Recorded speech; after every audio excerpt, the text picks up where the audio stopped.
হরে কৃষ্ণ, সবাইকে আজকের এই পবিত্র উত্থান একাদশীর ব্লগে স্বাগত জানাই। আজকের দিনটা সত্যিই মনকে যেন অন্য এক শান্তির জগতে নিয়ে গেল। তোমরা অনুভব করতে পারবে, দেখো একদম শেষ পর্যন্ত। সো গাইস, আজকে আমাদের গ্রাম পরিক্রমা মানে নাম গান করতে করতে গোটা গ্রাম ঘোরা হবে। আর আজকে হচ্ছে উত্থান একাদশী, তোমাদের সঙ্গে মিনি ব্লগে হয়তো শেয়ার করেছি। তো চলো, শুরু হয়ে গেছে। মানে মালাগুলো সব দিয়ে এলাম বাড়িতে, পরিয়ে দিয়ে এলাম, চা খাচ্ছি, যাবো, যেতে হবে। সকাল থেকে আমাদের মন্দিরে হচ্ছিল নাম গান, প্রভাতে গ্রাম পরিক্রমা, তারপর মন্দির পরিক্রমা, আরতি। তাই ভাবলাম এই স্পেশাল দিনটা তোমাদের সাথে শেয়ার না করলে চলে।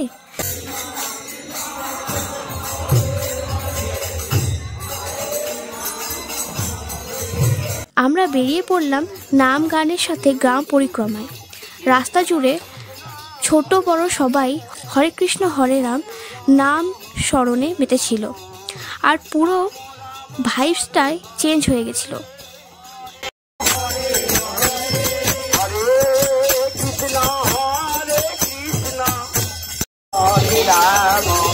রাম রাম হরে হরে, হরে কৃষ্ণ হরে কৃষ্ণ, কৃষ্ণ কৃষ্ণ হরে হরে। পরিক্রমা করতে করতে আমরা পৌঁছে গেলাম ঠাকুরপাড়ায়, আমাদের গ্রামের শেষ পাড়া। ওখানে মা দুর্গাকে প্রণাম করে রওনা দিলাম দক্ষিণ পাড়ার দিকে।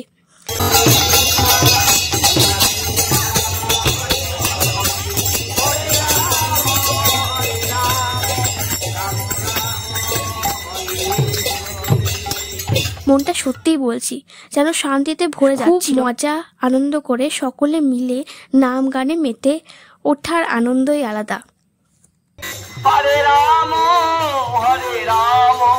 রাম রাম হরে হরে, রাম রাম হরে কৃষ্ণ হরে কৃষ্ণ, কৃষ্ণ কৃষ্ণ হরে হরে, রাম হরে রাম, রাম রাম হরে হরে। গ্রামের শেষের দিকে এদিকে যাই টিএন গেট, এদিকে চলে যায় টিএন গেট, এদিকে রাস্তা আছে, এদিকে চলে যায় টিএন গেট। আমরা যাবো এদিকে।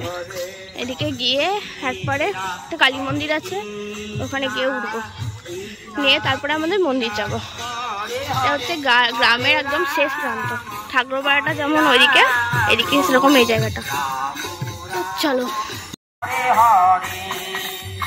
হরে কৃষ্ণ হরে কৃষ্ণ, কৃষ্ণ কৃষ্ণ হরে হরে, হরে রাম। তারপর মন্দিরে ফিরে নাম গান সমাপ্ত হলো।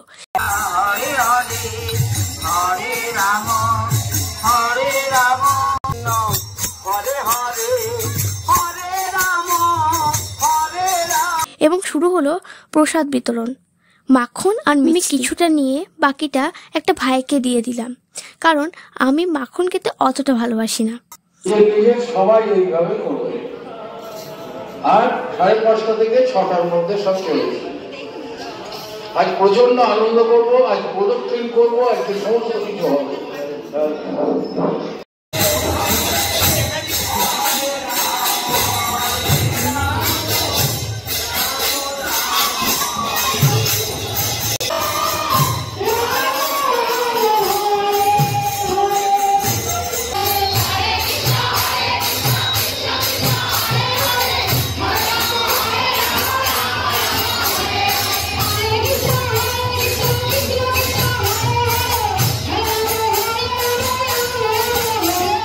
দুপুরে একটু বিরতি নিয়ে সন্ধ্যায় অনুষ্ঠানের জন্য প্রস্তুতি নিচ্ছিলাম। সন্ধ্যায় আরতির জন্য তুলসীর ডাল কেটে এর মধ্যে তুলো দিয়ে আরতির উপকরণ তৈরি করছিলাম। প্রায় 100টার মতো তৈরি করেছিলাম।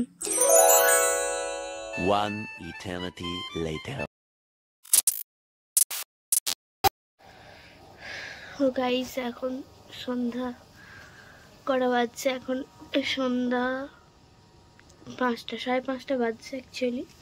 তো 5:30 বাজছে, এরপর রেডি হব, রেডি হয়ে ঠাকুরবাড়ি যাব। আর ওখানে আজকে অনেক অনুষ্ঠান আছে, তোমাদের সঙ্গে শেয়ার করবো। এই দেখো পাঠ শুরু হয়ে গেছে, চলো রেডি হয়ে যাওয়া যাক।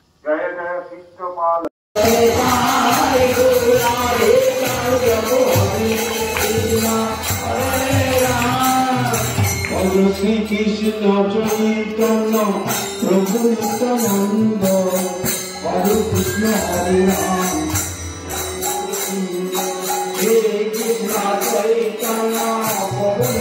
সন্ধ্যায় নাম গান শুরু হলো, আর জেঠুর বক্তব্যগুলো ছিল সত্যি অনুপ্রেরণাদায়ক। আজ উত্থান একাদশী উপলক্ষে অনেক স্পিরিচুয়াল বক্তব্য শেয়ার করলেন। ভাগবত এই গ্রন্থটি সম্পূর্ণ করেছেন। কথিত আছে যে চৈতন্য ভাগবত এটি হচ্ছে মহাপ্রভুর বিষয়ে প্রথম গ্রন্থ, যে গ্রন্থ প্রভুপাদ শ্রী বৃন্দাবন দাস ঠাকুর তিনি এটি রচনা। যখন চৈতন্য চরিতামৃত লেখা হয় রঘুনাথ দাসের কথা মতো, তখন স্বয়ং রাধারানী তাকে নির্দেশ দিয়েছিলেন এবং রঘুনাথ দাস সে নির্দেশ ক্রমে রাধারানী সমস্ত ঘটনা তাকে দেওয়া হয়েছিল। কারণ রাধাকুণ্ড তখন কিন্তু প্রকট হয়েছে, একটাই মাত্র পয়সা, একটাই মাত্র করি, সেটা হচ্ছে ভক্তি। এটা জীব শিক্ষা দেওয়ার জন্য ঠাকুর আমাদেরকে এটাকে এই দামোদর মাসটি পালন করার জন্য আমাদের যারা এই বৈষ্ণব শাস্ত্রে বা বৈষ্ণব দিক এটাকে দেখাবার জন্য দামোদর মাসটিকে বিশেষভাবে নির্দিষ্ট করেছে। অনেক কিছু নতুন জানার বিষয়ে তিনি আলোচনা করলেন। তারপর শুরু হলো আরতি।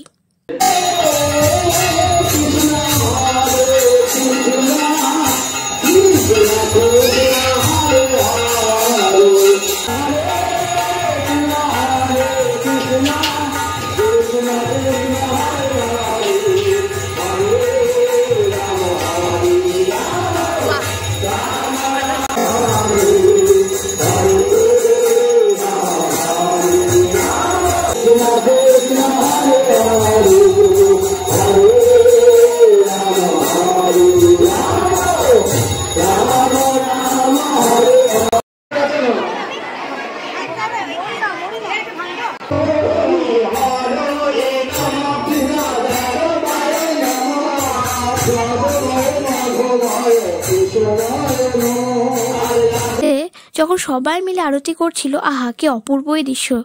শেষে আবার পরিক্রমা করতে করতে নাম গান নাচ হাসি সবাই মিলে যেন আনন্দের সাগরে ডুবেছিলাম।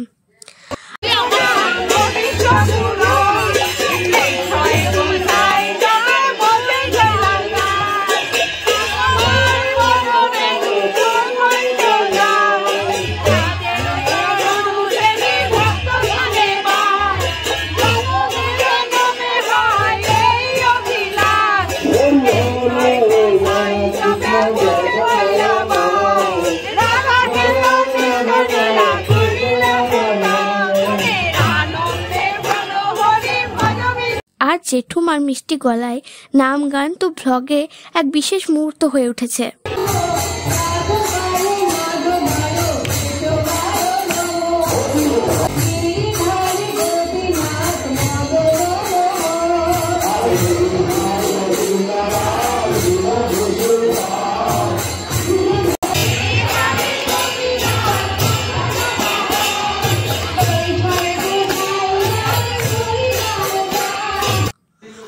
এত সুন্দর একটা দিন কাটানোর পর তোমাদের কাছে ছোট্ট রিকোয়েস্ট, আজ যারা এই ব্লগ দেখছো কমেন্টে রাধে রাধে লিখে যাবে, ভুলবে না।